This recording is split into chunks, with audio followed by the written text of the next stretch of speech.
aking kaisipan ay may linaw pa, tahanan ni ina na aking kublihan.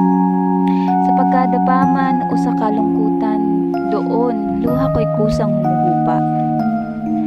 Sa tahanan ni inay tunay ang galak, araw-araw man ang kanyang pagtatalak.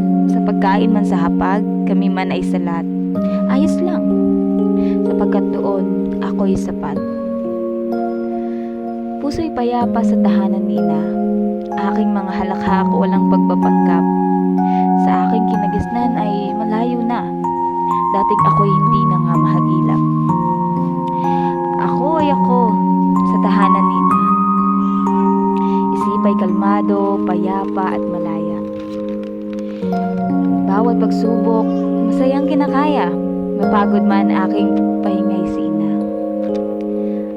Sana maaari na munang magbalik, magpahinga, huminga kahit sandali. Sa tahanan ni ina, ako'y sabik. Kung pwede na,